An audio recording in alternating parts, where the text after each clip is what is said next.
प्राचीन काल में असुरों और देवताओं के मध्य लगातार युद्ध होते रहते थे। देवताओं का नेतृत्व इंद्र करते थे और असुरों के नेता समय समय पर बदलते रहते थे। हिरण्यकश्यप और उसके पुत्र प्रहलाद की कथा सबको ज्ञात है।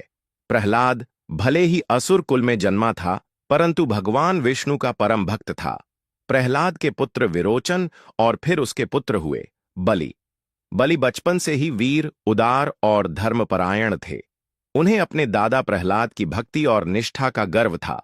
उन्होंने यज्ञ, तप और दान के द्वारा अपार पुण्य अर्जित किया और असुरों के बीच महान राजा के रूप में प्रसिद्ध हुए। बलि के राज्य में प्रजा सुखी थी और उन्होंने संपूर्ण पृथ्वी पर आधिपत्य स्थापित कर लिया। राजा बलि के कुलगुरु थे शुक्राचार्य, जो महान तपस्वी और शुक्र ग्रह के अधिपति माने जाते हैं। उन्होंने बलि को वेद, यज्ञ, राजनीति, धर्म और दान की महिमा सिखाई। शुक्राचार्य ने उन्हें बताया कि यज्ञों के माध्यम से वे देवताओं को भी परास्त कर सकते हैं। बलि ने उनके निर्देश पर विश्वरूप आशि से यज्ञ करवाया और अपनी शक्ति बढ़ाई। धीरे धीरे उन्होंने इंद्रलोक पर भी अधिकार कर लिया। इंद्र, वरुण, अग्नि, वायु आदि देवता पराजित होकर स्वर्ग छोड़कर भाग गए। देवमाता अदिति अपने पुत्रों के इस अपमान और संकट से अत्यंत दुखी हुई। देवमाता अदिति ने कठोर व्रत और तप करके भगवान विष्णु से प्रार्थना की, हे प्रभु, मेरे पुत्र स्वर्ग से निकाल दिए गए हैं।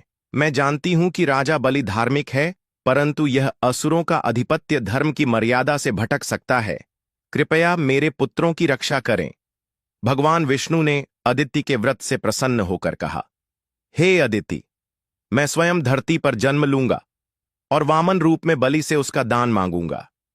इस प्रकार भगवान विष्णु ने वामन रूप में एक बौने ब्राह्मण बालक के रूप में जन्म लिया। उनके हाथों में कमंडल, शरीर पर पीतांबर, माथे पर तिलक और तेज ऐसा था कि ब्रह्मा भी उन्हें देखकर नमन करें। उधर बलि शुक्राचार्य की देखरेख में विशाल अश्वमेध यज्ञ कर रहे थे। उन्होंने संकल्प लिया कि यज्ञ के दौरान जो भी ब्राह्मण कुछ मांगेगा, वे उसे निराश नहीं करेंगे। जब वामन ब्राह्मण के वेश में वहां पहुंचे तो सारी यज्ञशाला उनके तेज से चमक उठी। बलि ने उनका स्वागत किया। स्वागत है बाल ब्राह्मण, आप जो भी मांगना चाहें संकोच न करें।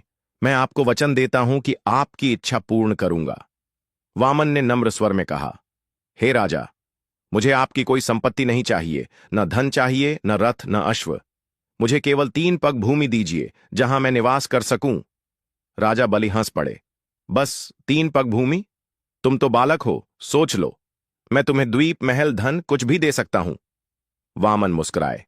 राजन, मुझे बस 3 पग भूमि चाहिए, जितनी मेरी चाल में आ सके। राजा बलि बोले, तथास्तु। बलि के वचन देते ही वामन ने अपना विराट रूप धारण कर लिया। वे अब बौने नहीं रहे, वे त्रिभुवन व्यापी विष्णु बन गए। पहले पग में उन्होंने पृथ्वी को नाप लिया, दूसरे पग में उन्होंने स्वर्ग लोक को।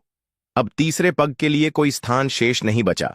सभी देवता, अर्ष, गंधर्व स्तुति करने लगे। बलि चकित रह गए, पर उनके मुख पर कोई भय नहीं था। विष्णु बोले, हे बलि, अब बताओ, तीसरा पग कहां रखूं?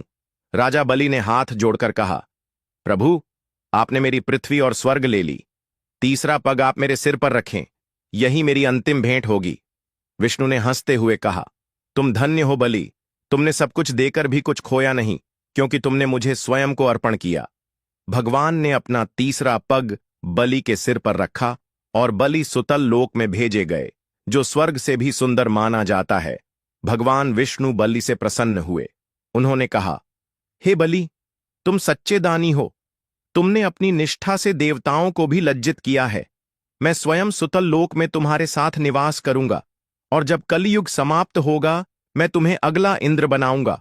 बलि ने शीश झुका लिया और भगवान का स्मरण करते हुए सुतल चले गए। यह कथा केवल एक धार्मिक घटना नहीं, बल्कि एक दर्शन है। बलि ने दिखाया कि दान में अहंकार नहीं होना चाहिए। वामन ने बताया कि ईश्वर बौने रूप में भी विराट हो सकते हैं। केरल में आज भी राजा बलि की स्मृति में ओणम पर्व मनाया जाता है। मान्यता है कि इस दिन राजा बलि सुतल लोक से पृथ्वी पर अपनी प्रजा को देखने आते हैं। लोग उन्हें सम्मानपूर्वक स्वागत करते हैं।